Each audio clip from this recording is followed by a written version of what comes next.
The language in this video has been translated using AI translation via HeyGen. While we strive for accuracy, the translation may not be entirely precise or reflect the original intent and meaning in all cases.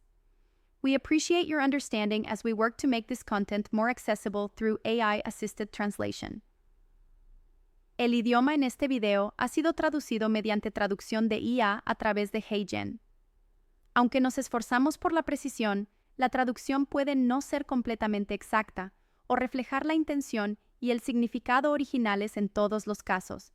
Agradecemos su comprensión mientras trabajamos para hacer este contenido más accesible mediante traducción asistida por IA.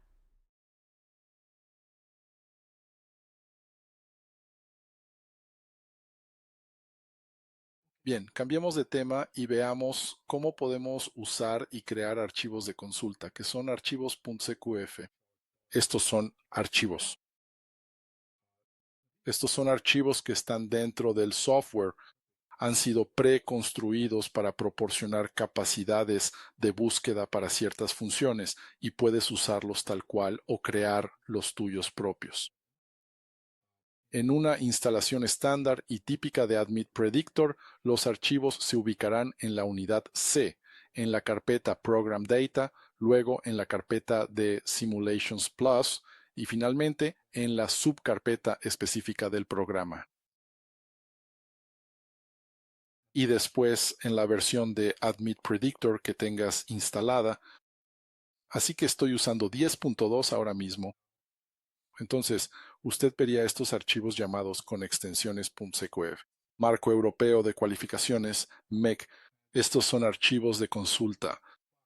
Y si estás planeando trabajar con estos archivos, la mejor opción es, especialmente si vas a modificarlos, copiarlos primero a tu directorio local.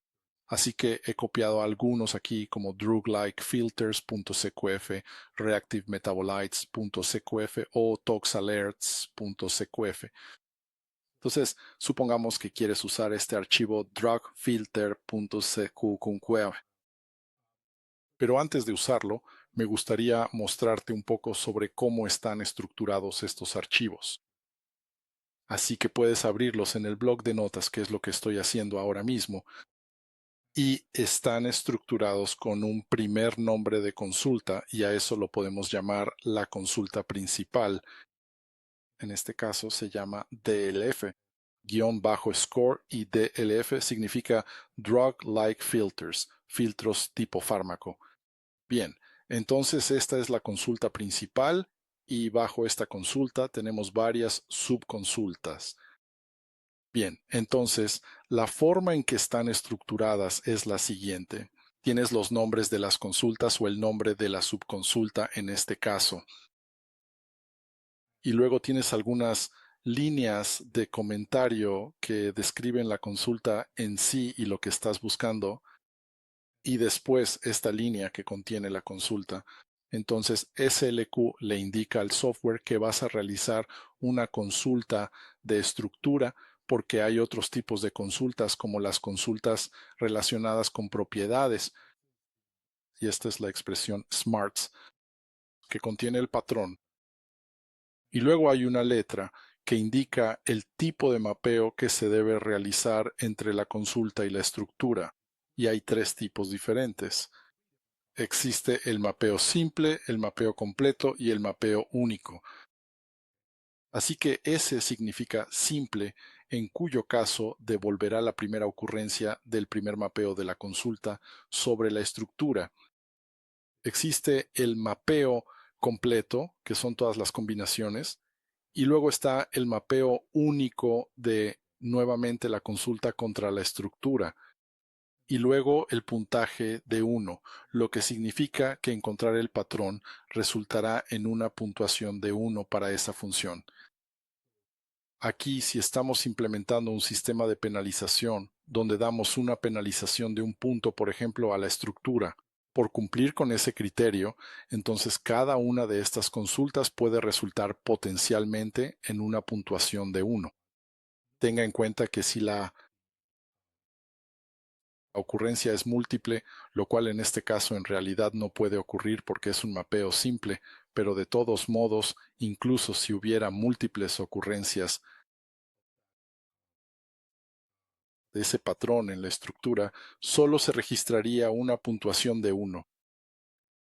Sin embargo, se puede obtener una puntuación de 1 contra cada una de estas consultas individuales. Bien, entonces, resultando en, ya sabes, un número total que representará, en este caso, el número de infracciones o el número de violaciones que el compuesto comete contra nuestras reglas. Ahora, si miramos hacia la parte inferior del archivo, hay otros tipos de consultas que en realidad proporcionan un conteo del patrón que se busca.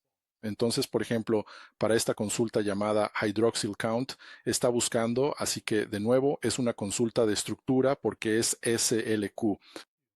Y luego tenemos nuestro patrón SMARTS, que describe en qué entorno topológico se debe encontrar este grupo hidroxilo.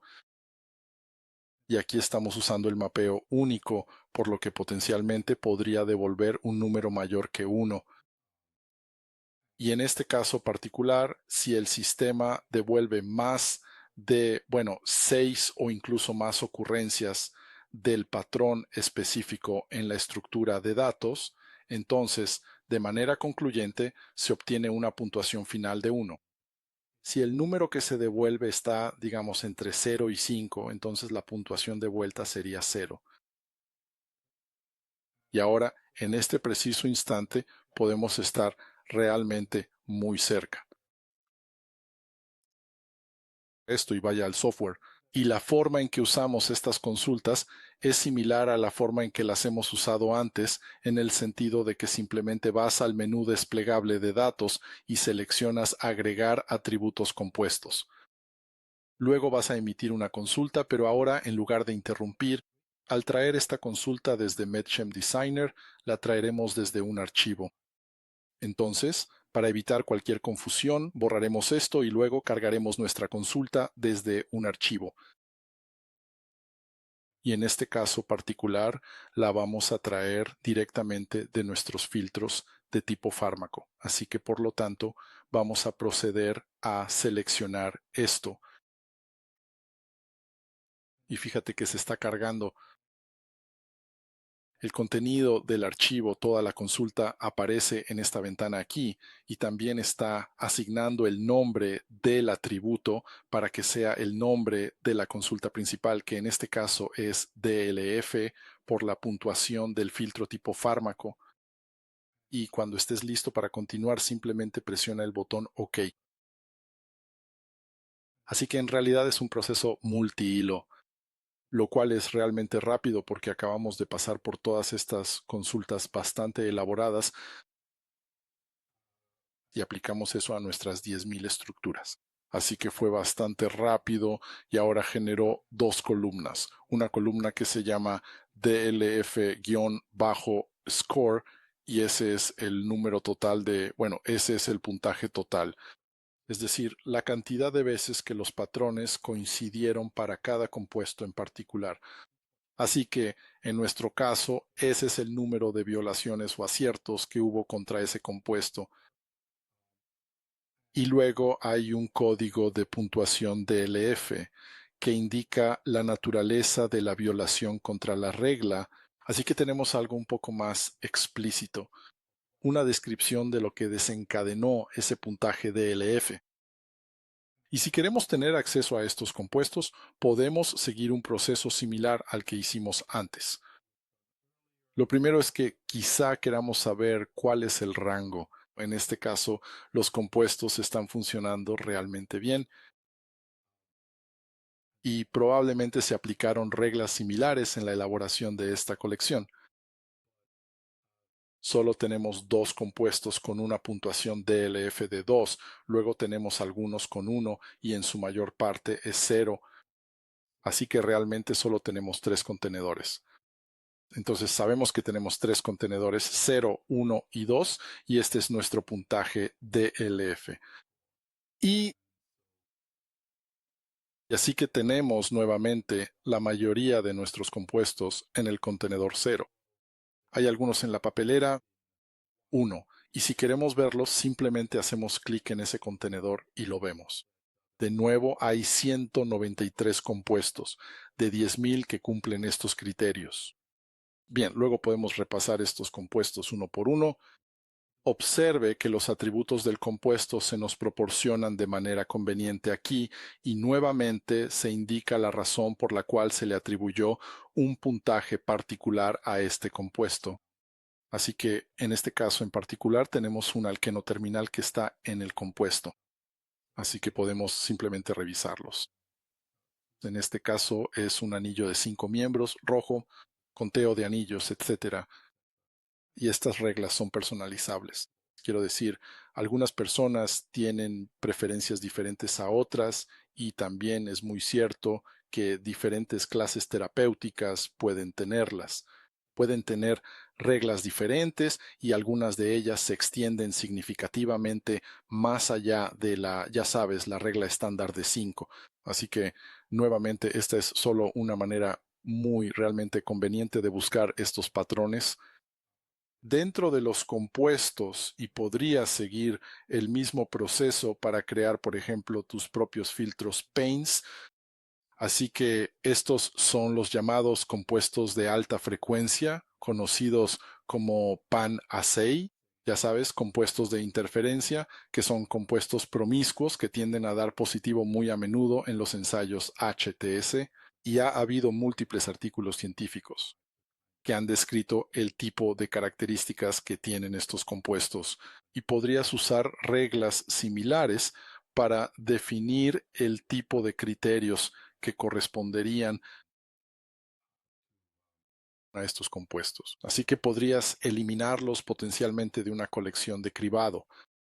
Así que lo que me gustaría mostrarte ahora es cómo puedes personalizar estas reglas, porque hasta ahora hemos usado este archivo que tenía un conjunto de reglas preestablecidas, pero es realmente importante entender cómo puedes editar estos archivos y crear los tuyos propios. Así que vamos a ver un archivo bastante simple, un archivo genérico bastante sencillo, y de hecho lo he llamado genérico. Subrayé ATT para el atributo y también podemos abrir este archivo con el bloc de notas. Lo he definido de forma muy genérica. Y, por ejemplo, lo que podríamos querer hacer es usar esto como plantilla para definir una consulta para Michael Acceptor.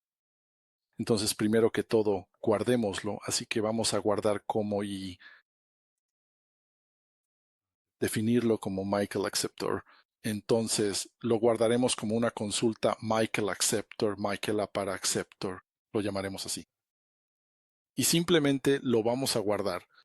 Ahora, el nombre de la consulta, aunque expresado de forma muy simple, lo llamaremos Micaela para Michael Acceptor. Ahora necesitamos definir esto.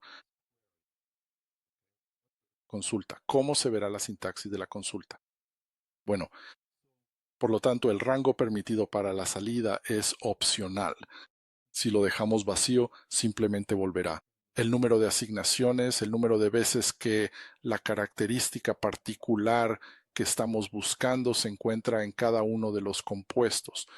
Bueno, y luego necesitamos definir el modo de mapeo. Ya sea único, completo o único, potencialmente estamos buscando más de una ocurrencia, por lo que único no funcionaría, pero en este caso estaríamos buscando asignaciones únicas del compuesto contra la consulta. Y de nuevo, esto puede devolver más de uno. Entonces, ahora necesitamos definir nuestra expresión SMARTS. ¿Cómo se ve un aceptor de Michael en el lenguaje SMARTS? Así que si no hablas SMARTS con fluidez, hay un proceso muy sencillo que puedes seguir para generar una expresión SMARTS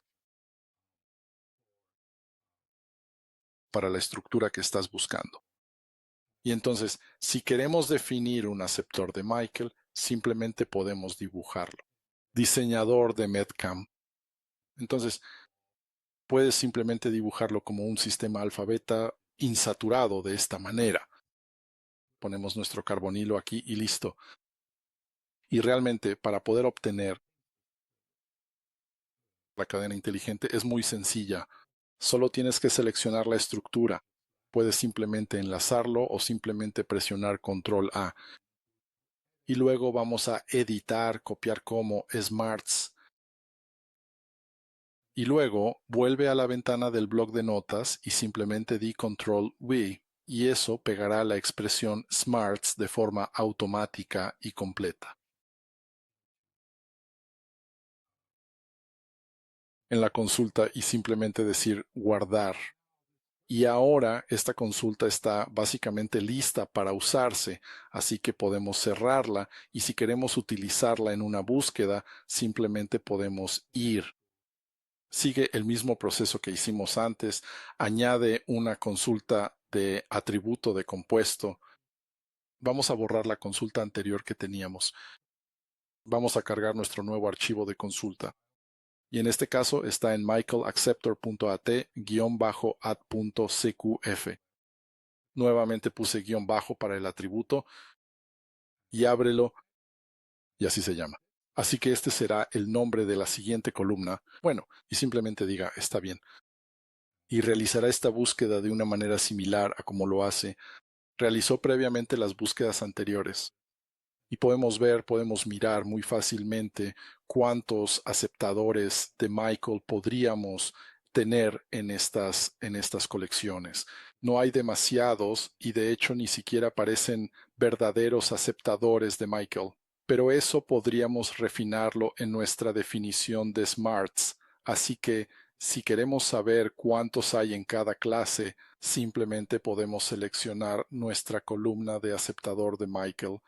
Nuevamente tenemos tres grupos, 0, 1 y 2, así que lo dejaremos tal como está. Tenemos nuestros tres grupos y podemos otra vez recorrerlos de manera sencilla. A veces, si el número de compuestos es realmente bajo, puede ser difícil seleccionar el histograma correspondiente. Aquí pude hacerlo. De lo contrario, simplemente puedes seleccionar el compuesto y presionar esa flecha para ampliar el conjunto seleccionado, pero aquí pude seleccionar de manera bastante sencilla ese tercer grupo de elementos. Y luego, con calma, podemos revisar detalladamente todos estos compuestos. Y finalmente terminamos teniendo un total de 10 compuestos diferentes, que al menos activaron nuestra regla de microlactoreceptor y podemos ver claramente y con facilidad las subestructuras alfa-beta insaturadas que fueron identificadas. Así que eso es prácticamente todo lo que tenía planeado cubrir. Espero que esto haya sido útil y les deseo que tengan un excelente resto del día. Muy bien, hasta luego.